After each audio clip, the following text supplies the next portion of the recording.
Hello, everyone. Good morning, good evening for everyone.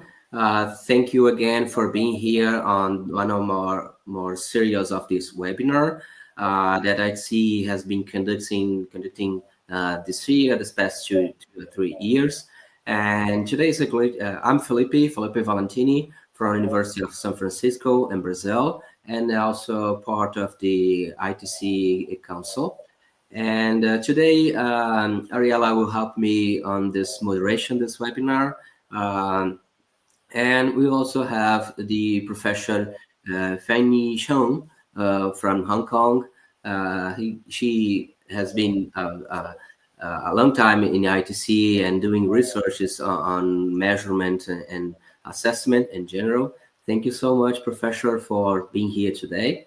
It's a great pleasure to have you on this webinar today. Professor Fanny is a current emeritus professor of psychology and was formerly of the Pro-Vice Chancellor for research at the Chinese University of Hong Kong. She translated the Chinese version of Minnesota Multiphasic Personality Inventory, MEMPI, and developed the Cross-Cultural Personality Assessment Inventory, which provides the model for conducting cultural relevant assessment in a non-Western context.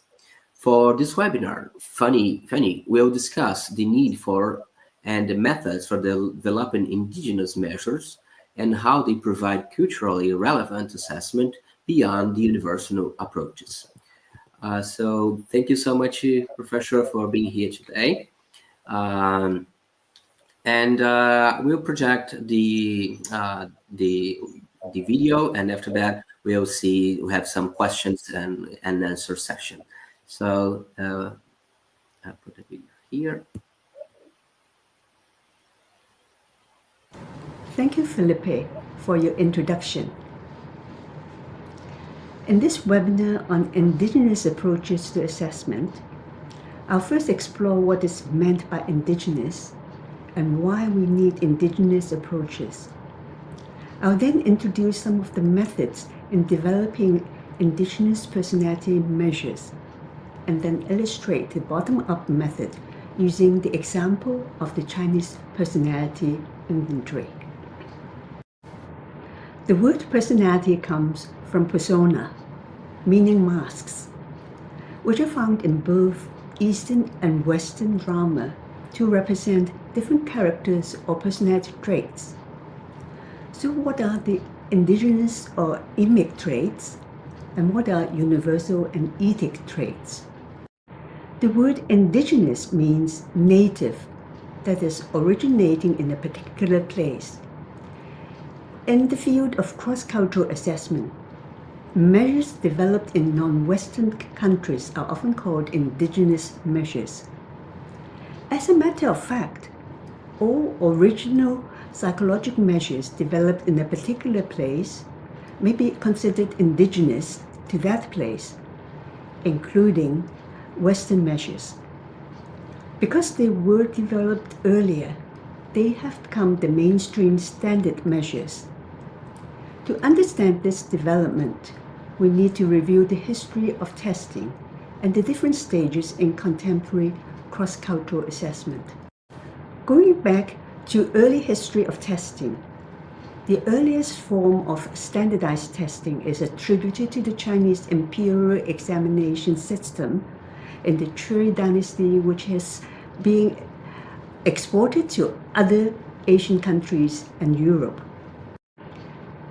In both Western and Eastern civilizations, physiognomy, which is the study of facial features and body characteristics, and phenology, measurement of the skull locations, have been used to assess character or personality traits.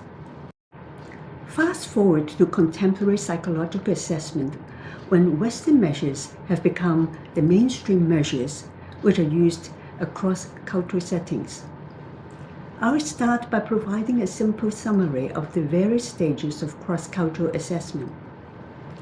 Some cross-cultural psychologists have labeled these stages as the ethic or imposed ethic stage, the emic stage, and the internationalization stage.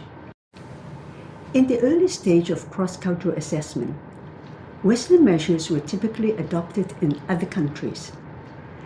There are many issues in this transport and test approach that need to be addressed by cross-cultural psychologists. In the case of cross-cultural assessment, we should ask, is the translation and adaptation of the test adequate? The ITC has published guidelines on adapting tests. In the last webinar, Dragos has covered test adaptation reporting standards. Next, we need to ask if there is local research to establish the reliability and validity of the translated tests. Then, how do we ensure the translated and the original measures are equivalent conceptually and psychometrically? Psychologists from non-Western cultures have started to ask these questions about the imposed ethic measures. First, are the test takers proficient in the language of the tests? If not, are there suitable language versions of these tests? Even if they are properly translated, the validity and cultural relevance of these measures need to be considered. For example, in the 5-factor model, the openness factor has been found to be less coherent in many Asian cultures. So if they are not relevant, we need to consider indigenous measures. Cultural psychologists started to question the universality bias. As a reaction to the imposed ethic approach, psychologists in different parts of the world have started the indigenization movements in psychology since the 1970s, especially in Asia and Latin America. Part of the motivation comes from the resistance to westernization, which is considered a form of intellectual imperialism. Indigenous psychologists adopt a bottom-up approach with culturally relevant methods and constructs to reflect local realities. During the indigenization psychology stage, many local cultural constructs have been identified and studied within these cultures. For example, traditionalism and social orientation in Taiwan, Cheung and Chimong, social phase in Korea, Amai in Japan, and Triguna in India. These constructs were meaningful to the local population, but unfamiliar to those in other cultures. There were few attempts to develop a comprehensive personality theory and broad-based measures. On the other hand, the IMIC stage has been criticized for reversed ethnocentrism by emphasizing cultural uniqueness. While rejecting Western measures and theories, there is no coherent alternative models grounded in a systematic research program. Many of these culture-specific constructs cannot be compared across cultures. Later research also found some of these indigenous constructs could in fact be subsumed under the universal models without providing any incremental validity. The ethic versus IMIC dichotomy has been revisited by some cross-cultural psychologists and were considered an unnecessary divide. Ethic and IMIC approaches serve different purposes. Ethic approaches address the universality of established personality models by comparing the same measures of personality across cultures. IMIC approaches address local experiences originating within the culture and incorporate the cultural context. Both are important. Increasingly, multiculturalism is becoming a way of life, and cross-cultural psychology needs to enter an internationalization stage in which the local and the imported coexist.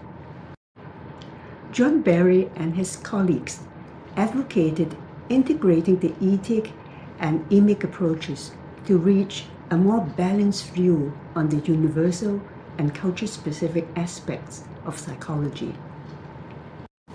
They proposed a combined emic-etic approach, looking at the system from both inside and outside, with the aim to provide a more complete picture. In terms of cross-cultural research methodology for the internationalization stage, the late Fons van der Wever and Kwok Leung have promoted the use of a combined emic-etic approach to derive indigenous measures that are relevant for different cultures. Comparing culturally diverse measures for convergence, we can then determine etic and emic features of these measures. There are two main goals in the methods in developing combined emic-etic measures. That is, to allow both bottom-up emergence of local structures as well as comparison to predefined so-called universal frameworks. Early attempts to develop personality measures usually took on imported instruments with modification to accommodate the emic constructs. Others have adopted the lexical approach to extract specific local personality dimension to add onto the measures. There are currently two major methods of test development in the combined emic-etic approach. The bottom-up methods studies conceptions of personality from folklore, philosophical or fiction literature, as well as person description freely generated in interviews or surveys. The psycholexical method extracts person descriptive words from a local language dictionary and select those words for self or observer ratings. The combined emic-etic approach has been adopted in the development of several large-scale personality measures for the national population, including the Chinese Personality Assessment Inventory, the South African Personality Inventory, which use the bottom-up approach, and the Arab Levantine personality structure using a psycholexical approach. Let me illustrate the bottom-up approach with greater details. We embarked on the development of the Chinese Personality Inventory using the combined emic-etic approach after our experience with cultural differences when using important measures of personality. For example, with the translated MMPI, we find that there were some clinical scales which were elevated even for the normal population, reflecting the lack of relevance of some of the items in measuring psychopathology. Our objective was to construct a comprehensive personality inventory for the Chinese people while retaining the psychometric standards of established assessment measures. We derived our full constructs of personality empirically through multiple sources, using qualitative and quantitative methods, including literature review, focus group discussion, and empirical surveys of everyday life experiences. After deriving the constructs, our Hong Kong and Mainland research team worked together to regroup the constructs and write items for the scales. Our team consists of researchers from the Chinese University of Hong Kong and the Institute of Psychology of the Chinese Academy of Sciences. We conducted large-scale studies to select items based on their psychometric properties. After deriving the scales, we then standardized the CPAI and later the revised CPAI-2 using representative samples with quota sampling in different parts of China and random household sampling in Hong Kong. There are 28 personality scales, 12 clinical scales, and 3 validity scales in the current version of the CPAI-2. Using exploratory factor analysis, we extracted 4 noble personality factors: social potency or expansiveness, dependability, accommodation, and interpersonal relatedness. We extracted 2 clinical factors, which are emotional problems and behavioral problems, and we included 3 validity scales. Has the CPAI identified culture-specific characteristics that could not be subsumed under the universal models of personality? To address this question, we conducted studies using joint factor analysis of a measure of the 5-factor model, the NEO-FFI, and the CPAI, and later the CPAI-2.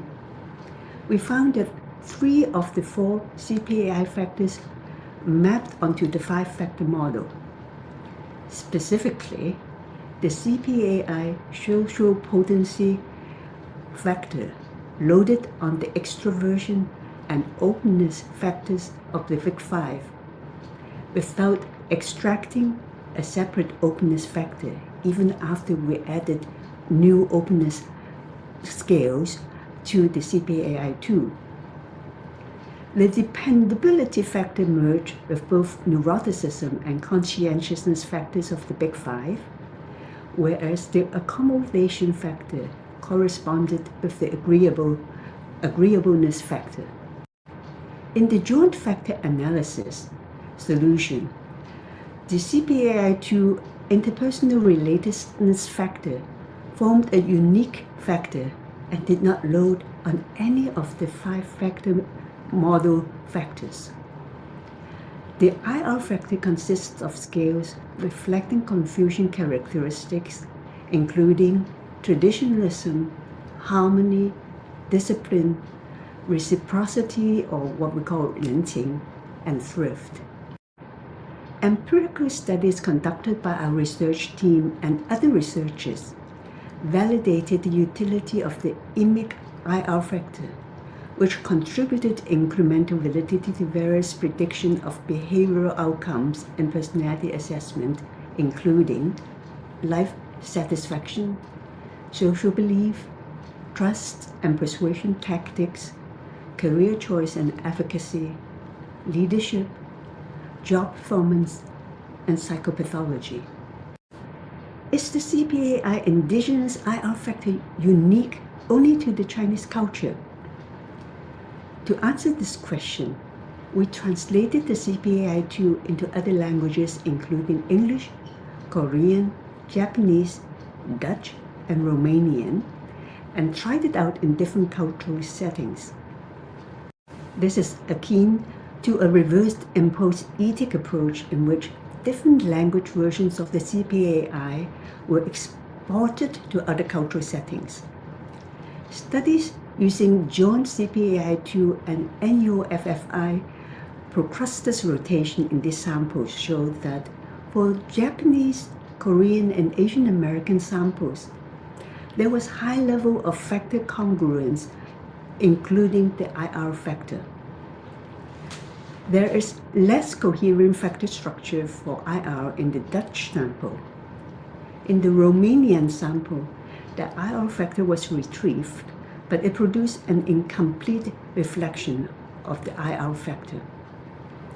The IR factor in other Asian samples led us to rename the CPAI as the Cross-Cultural Personality Assessment Inventory. Lessons from the combined IMIC ethic approach shows the value of expanding our understanding of personality beyond Western-based models to incorporate indigenous constructs to enhance the cultural relevance of personality assessment. A solid empirical research program on new measures is a prerequisite to build up our knowledge base on assessment. In conclusion, I'd like to appeal to all of you to incorporate a cultural perspective in your research as well as practice in assessment, which can encompass both the global and the local dimensions. I've listed here some references on the background of the CPAI for you to look up if you're interested.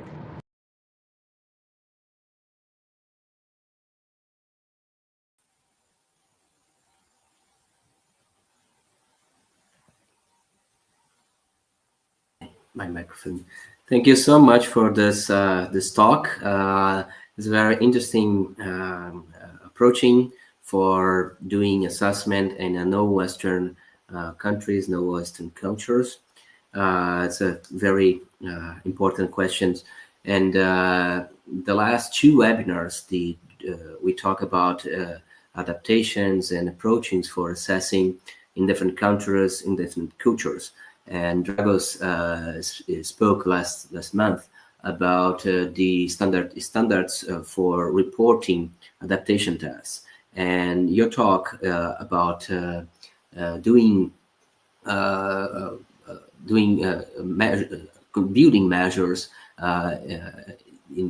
based on their own culture is a complement, or I mean, is enhancing is our discussion. So it's very interesting, important for the community to have your ideas. We have some questions from the audience, and please, if you are watching this webinar and would like to have some your questions answered, please let us know on the chat, and Riel and I will select the questions and ask for Professor Fanny.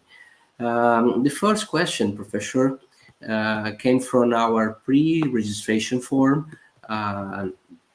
For those that are not aware, we usually do a pre-registration survey during the month, and we will usually take some questions from there and put on to answer here. So the first question I'll go show here. Here, some of our pre-registered members ask that please elaborate on a special recommendation for construction tasks that are culturally relevant to the local population. Yeah, thank you for the question, and it is a very important question. I'll comment on the general recommendations first, and I can then use some of the examples of the CPAI as well as the South African Personality Assessment Inventory to illustrate some of the detailed approaches. In building up a local test, it's like building up any standard test. You need to go through rigorous research during the test development process. So in terms of item selection, in terms of item identification, you need to go through very rigorous psychometric analysis to select the proper items and develop the scales. And then you should be building up a standardization study to develop the norms.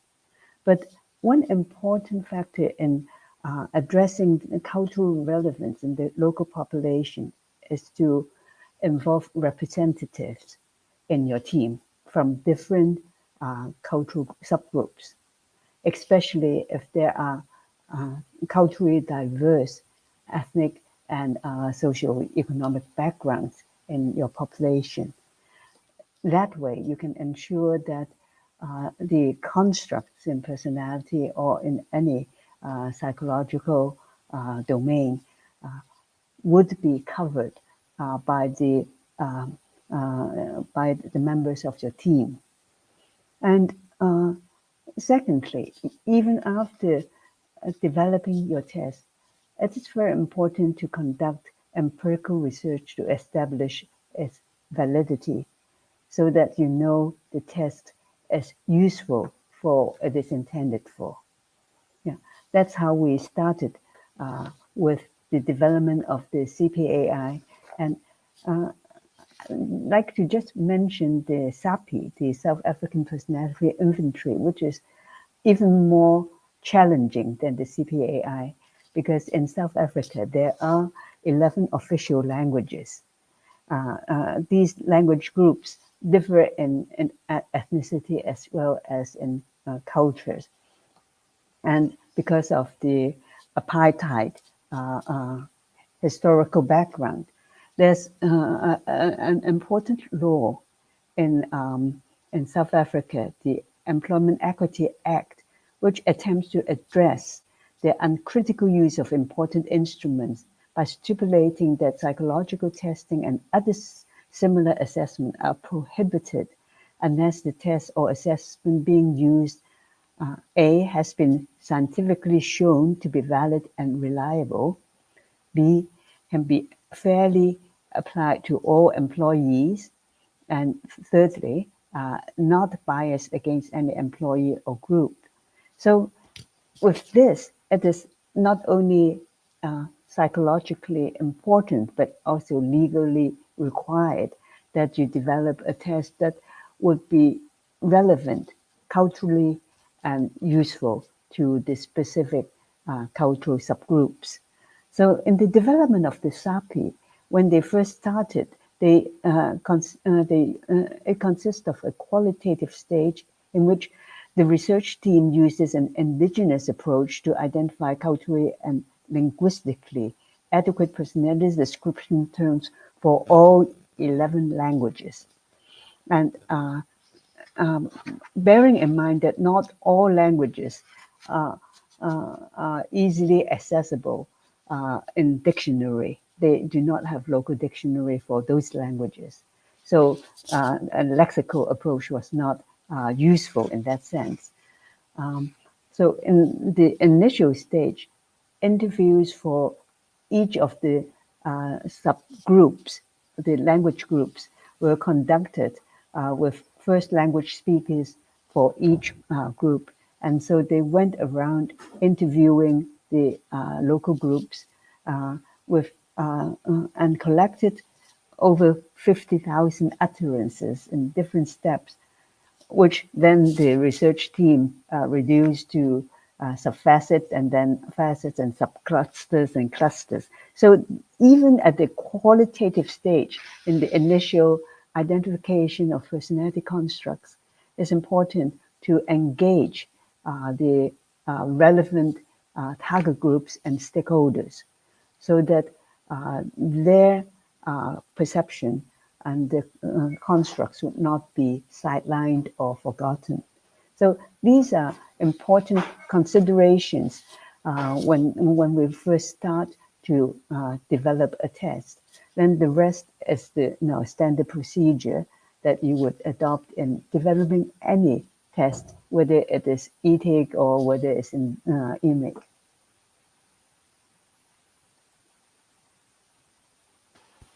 Well, thank you so much for your answer, and I have some another questions. We have another question. Let me. So the question that someone sent was, I would like to know more about how these indigenous measures and how the norms are developed within the indigenous local population. Okay. First of all, let me clarify the term indigenous population. In the case of, say, the CPAI and the SAPI, indigenous means that it is the local population within the country. But in some multicultural societies, there are indigenous population within the larger majority group. For example, people who were indigenous in a particular country, but then they were being colonized, and so the colonizers become the dominant group. So what we need to consider is that the norms that are being developed are developed on the basis of the total population, or which is the local population at large, or are we developing it for the specific indigenous or ethnic minority population? I think both would be relevant. However, when we went about developing a national norm or for the local population, one important consideration is the representativeness of the standardization sample.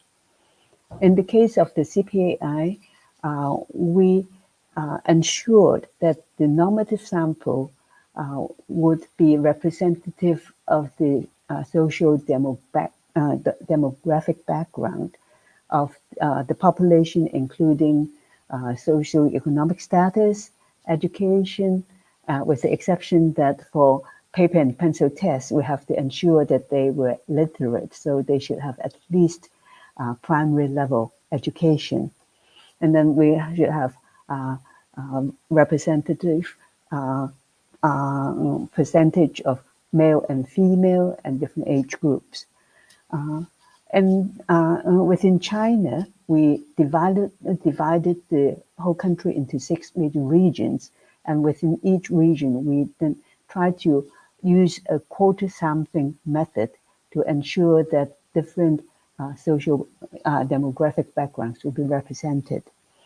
In Hong Kong, which is a more compact city, we were lucky at that time, we were still able to conduct the household sampling method by using the census data from the government to identify a random sample of households. And then we went up to the household and using random number to identify the specific target sample within the household.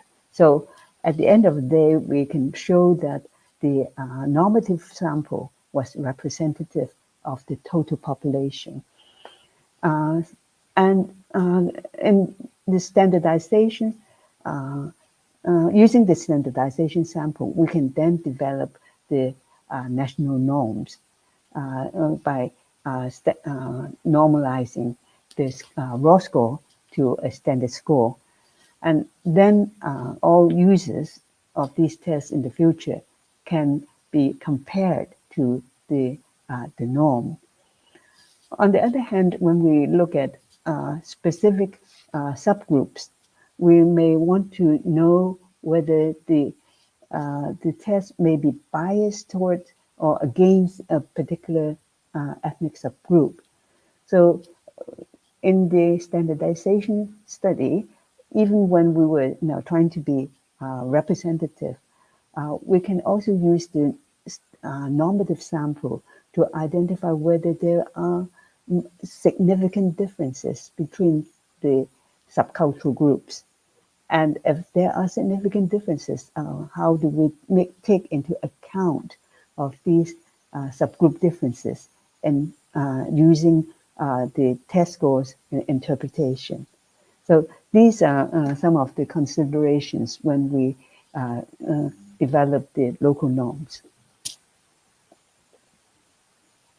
Thank you, Professor Fanny.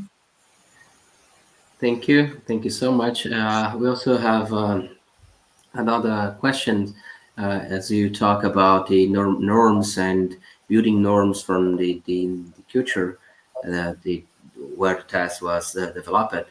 We have a question related to, and the question is put on the chat and show you here. Has this approach been used in a large-scale or standard-site assessment? What research exists to show what when assessment use indigenous approach and results are more informative and useful for the local population, and what impacts in other cultural groups? Okay. What I just talked about with the CPI briefly in terms of the relevance of the indigenously derived personality dimension, the factor of interpersonal relatedness would be a useful example. In the past, most people used imported personality tests. For example, in personnel selection and clinical assessment. And some of these important tests may be useful in identifying the so-called ethic or universal dimensions. But some of the very important cultural dimensions for the Chinese are the interpersonal relationship dimension. In this IR factor, we have shown that harmony, traditionalism, and reciprocity in relationship. I always repay you for your favors. These are important attributes of personality that are relevant in daily life in both social relationship and work behavior, and social adjustment and life satisfaction. So in our research, we have been able to identify incremental validity based on the IR factor beyond the universal personality dimensions. In fact, in some applied settings, we have found that, for example, in China, when the CPAI was used to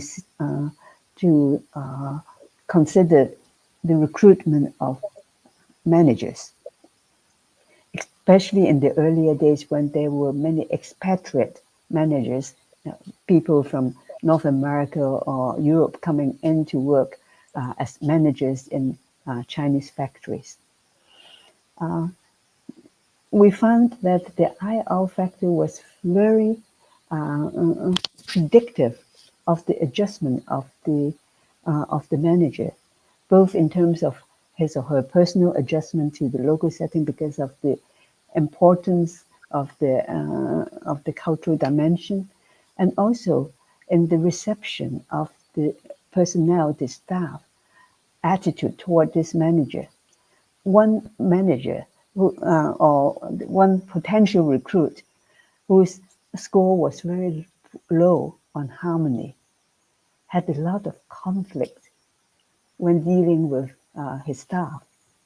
And because for them, they work on logic, they work on efficiency, but they pay less attention to the interpersonal relationship and maintaining harmony. So these additional cultural dimensions make a lot of sense in the local context. But as my cross-cultural research with the CPI shows, in the Dutch sample, the IR factor doesn't mean anything. It becomes all scrambled because it doesn't become a coherent factor. I think we still have this stereotype that the Dutch tends to be more individualistic and less collectivistic as in the Chinese culture. So you can see cultural differences being affected when you have to use assessment, and you need to consider how they may provide added value to your assessment. Thank you. On the same interaction that you're talking about cultural dimensions, we have this other question. That is, she asking what is the role of religion in culturally relevant assessment? Beliefs are much deeper than what is seen in the culture. How can we make use of beliefs in addressing culturally relevant assessment issues? Yeah. I think the first question we need to ask about the role of religion is how salient religious or other cultural or philosophical values as it in the local population.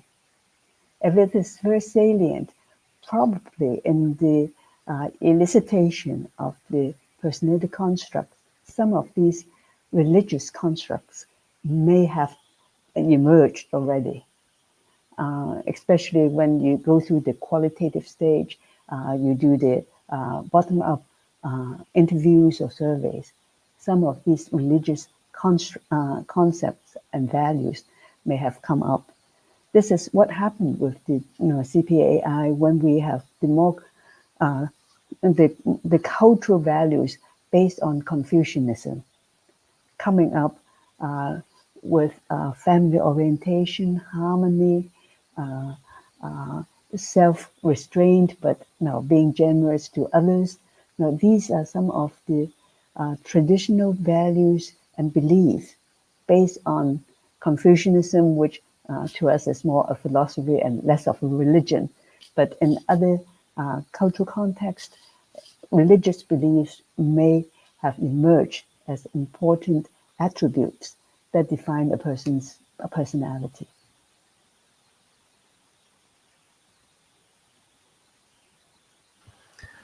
Thank you so much, Professor. And we have one more, quite more technical about psychometrics when you talk about the indigenous approach for assessing.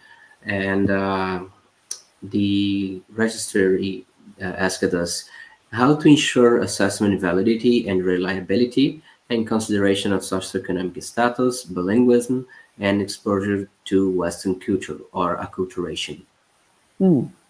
Yeah. Well, first we need to understand our population. Is it a multicultural population? And increasingly, in many Western countries, the population is becoming more ethnically and culturally diverse. And there may be different waves of immigration, which means that there are different stages of acculturation of the population. So what we need to identify first during the test construction is, first of all, we need to ascertain the language proficiency of the population. What language are we using in developing this measure? Most of the population proficient in this language? If not, would those who are less proficient in the language be sidelined or marginalized, or they would not be represented in this measure? So, and then even after we develop this measure, whether we should apply it to those who are not proficient in that language should be considered. Then we need to consider how representative is the test construction and the standardization samples. Are the different socio-economic groups represented? Are they different age groups?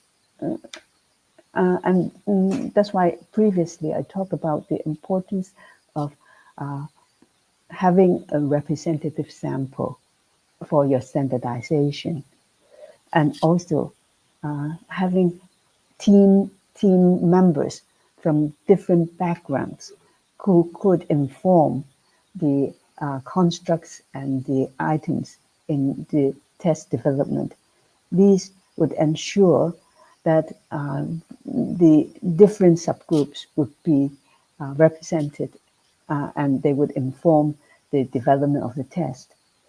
But after the development of the test, then we need to have a series of other validation and reliability studies to ascertain whether different subgroups would, whether the tests would have the same reliability for the different subgroups, or whether the test application would have the same outcome for groups of different backgrounds or different stages of acculturation. In the case of the CPAI, some researchers have tried it out in North America with Chinese Americans who were in North America for different periods of time. And we found that the IL factor was more relevant for those who were less acculturated, who were more similar in their country of origin background than those who were second or third generation Asian Americans. But even then, for the Asian Americans, as compared to the white Americans, the CPAI-RL factor was somewhat more relevant for the Asian Americans than the white Americans. So you can see different gradations of relevance of the cultural construct. Thank you. We have another question that is a more general question. The person asked if you could provide any information about race-based norms. Yeah, that is a very challenging question because it really depends on what you are using the test for. Okay, in certain places, if you use separate norms, you may be violating discrimination laws because you need to have equal treatment and equal outcomes in terms of the letters of the law. In Hong Kong, we had a court case, not so much with personality testing, but with assessment for secondary school placement, when different norms for boys and girls were used, and then they were selected on the basis of sex aggregated norms. Eventually, after the sex discrimination law came in, the court found that this practice was unlawful. So that's why, first of all, we have to consider how the test is going to be used, and whether the use of a separate norm may be beneficial or detrimental to the user. That's an important consideration. But having said that, norms are used basically for the purpose of comparison. You want to compare yourself against a group that is that is similar to you, or that would be similar to the target group that you would be fitting into. For example, in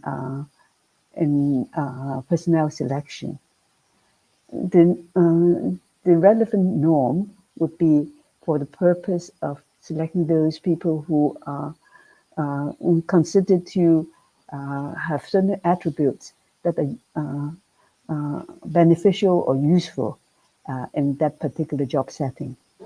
Whether you are male, whether you are in a particular cultural group, or whether you have a particular age, that is not the purpose of the test application. On the other hand, and if you want to compare how deviant you are from people of your same background, you may need to use a group of a normative reference that is much closer to your own background. So in the case of the MMPI, for example, when we translated the MMPI into Chinese, we also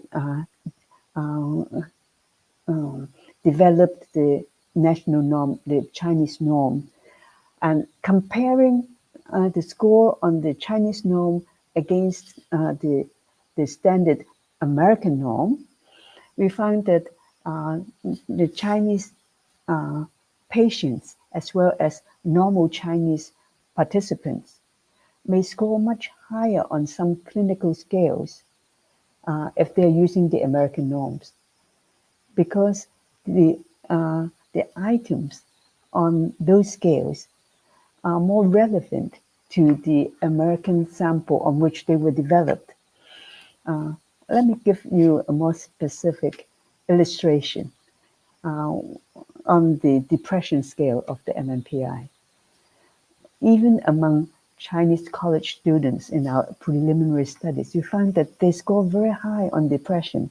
Of course, nowadays we say, oh, young people are getting depressed and they find life meaningless, and we can explain it all on the basis of growing up through this teenage anomaly. But I then get a little puzzled, how are Chinese college students that deviant? Are they all pathological? So I started looking into the items of the scales to look at the endorsement frequencies and also the social desirability of those items. And on some of the items on the depression scale, the general population as well as the Chinese college sample scored endorsed those items much more frequently. They would say yes to those items. One typical item I always cite is an item that says, I like to just sit there and do nothing. To the Chinese, it's total relaxation. To the Americans, if you just sit there and do nothing, you are pretty depressed. So these are the cultural differences, which if you use an American norm, and definitely compared to the average Americans, you would score much higher on the depression scale. On the other hand, if you score it against the Chinese norm, when everyone will be saying yes to that item anyway, then the score will be much less elevated. But to the extent that since there were quite a few items that had these cultural differences, using the Chinese norms, we found that the score distribution is much less widespread because they are more homogeneous, which means that we have to use a lower cut-off point to identify psychopathology, which is also not very desirable. That was one of the reasons why we finally decided that we need to develop our own CPAI with both normal personality scales and also clinical scales that would be more representative of how we perceive psychopathology. Yeah, thank you. Thank you for the answer, Professor. And we also have a last question for you.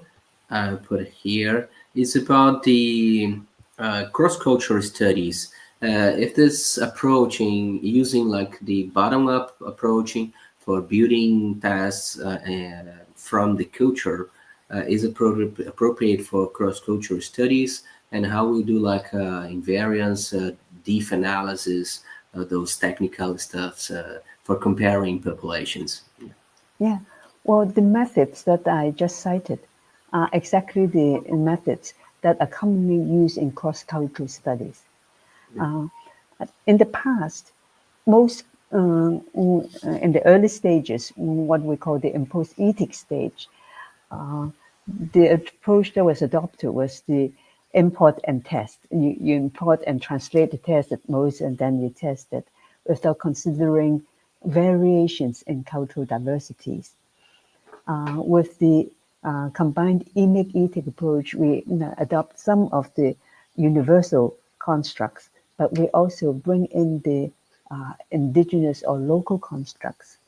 And if these more culturally diverse constructs are applicable to everyone, then we expand our understanding of the psychological psychology beyond just the Western-dominated approach. This is exactly why adopting a combined image-ethic approach will help us to broaden our understanding of personality or psychology in general using a cultural perspective. Yeah, nice. The key point is like to mixing ethic and mimic approaching, right? So doing Yeah. both adaptations and I think both are important because we should not just do our in-house, culturally unique personal constructs like in the early stage of the indigenization movement. They just do their own thing. They publish in their own language, and there is little interaction with the other cross-cultural community. And but using the combined ethic approach, we can broaden our understanding of psychology beyond just from one perspective. In a way, what we call the mainstream psychology is because of the Western dominance in psychology when they first, they have started the scientific studies of psychology at an earlier stage. We assume that the Western models are universal. yeah, When I started to develop the CPA, I thought I was just doing it for the purpose of developing a culturally relevant personality dimension, personality measure for the Chinese people.